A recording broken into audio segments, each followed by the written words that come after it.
I feel like older cars are slept on, and I never understood it, right? Like people want like the most flashiest, the most newest, the most hardcore, cutting edge technology that's available on the market, and of course that comes at a premium. When it comes to vehicles, people want like foreign luxuries, or even domestic luxuries. But it's obviously it's going to be expensive. Like how can you cash flow it? How does that impact your finances and your current lifestyle? And for the most part, you know, given how this economy has been going, we're kind of screwed, right? Because if we're gonna buy like a luxury vehicle, we're gonna have to think about insurance.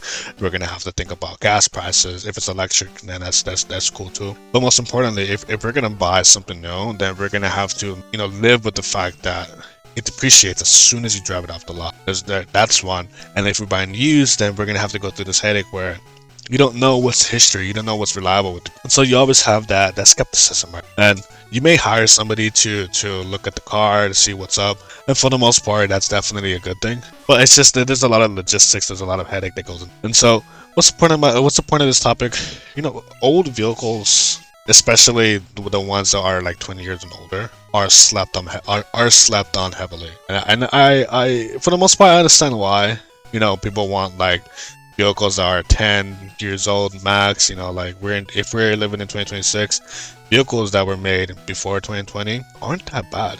And if you think about it, year 2020 wasn't that long, even though it kind of is, because it feels like it's more than a decade, because it's a decade ago. But anyways, vehicles that were made back in 2020 aren't that bad. They look nice, and people would prefer more comfortable, more fuel efficient, more top notch their characteristics as opposed to the ones that were made 2+ decades ago. And I'd argue that I get it, and if you have the need, and if you have the resources to maintain such a purchase, then go on ahead. If you earn it, then more power to you. But I think starting off like as a college vehicle, and even a couple of years after getting your after college job, having a beater or having a older vehicle that is a dinosaur but has proven to be very reliable, there's nothing wrong with it. And on top of that, there's nothing wrong with having two vehicles, like an older vehicle that you use in case of emergencies, and you have a brand new vehicle, or a newer vehicle I should say, that you could use for going to work, going to the gym, or going on dates, right? Because you want to have your best foot forward in certain situations. But people on the older vehicles, I own an older vehicle, and I love it half to death. It's been putting in work since day one, since I bought it. Of course, it's been giving me headaches.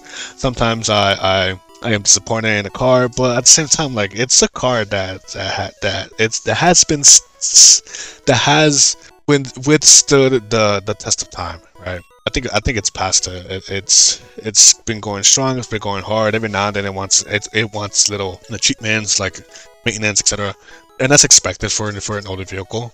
But use it, right? Like, the insurance is gonna be cheaper. Gas will also be cheaper. The parts and maintenance to it are going to be cheaper compared to luxury vehicles or newer models, because newer models are obviously have a lot more things that go into it.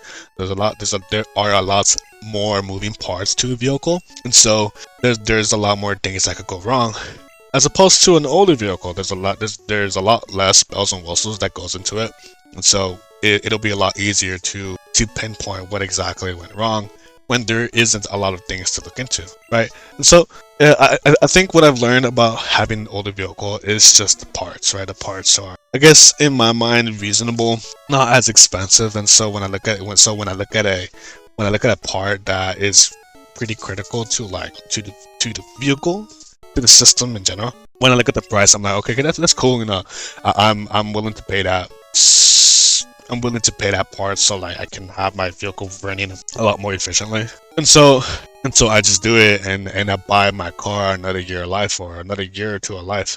And to be honest, like, as we get older, we start to have a lot more, higher income. We start to expand our mind. We get to see more things. We get to anticipate issues, right, when it comes to transportation. And there's nothing wrong, assuming you have the space, to have two vehicles under your name, right? It could be that the insurance is a bit more expensive, but at least you have that peace of mind, meaning you have your car that's been reliable, that has been there since day one. and you have a newer vehicle for better occasions, for work, for date night or whatever. You just have a brand new vehicle or a newer vehicle that has the bells and whistles that is at your level of success. And I think that's the part. I think that's the inflection point that I'm at right now. Right, like I've been enjoying my current vehicle, but to be honest, it's beyond its time. Right, I should have like a newer vehicle that matches like my current level of success. But at the same time, there's no need.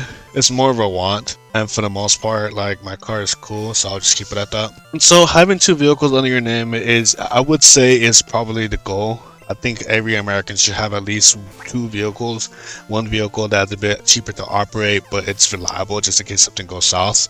And you have your brand new vehicle or newer vehicle for those occasions that you just want to. But it does get expensive, and so you have your pros and cons, right? And so that's pretty much my my rant for the video. Like, you want to have a good basis, a good reliable method of transportation where it's predictable, it's sustainable, and it's maintainable, right? But if you also want something new, then there's nothing wrong with buying something that is within your means and gets the job done in terms of having a better vehicle, upgrade your life, etc. But don't forget about the vehicle that's been there since college days, right? I've owned my vehicle for 8 years, and to be honest, I wouldn't mind owning it for another 8. Alright then, fellas.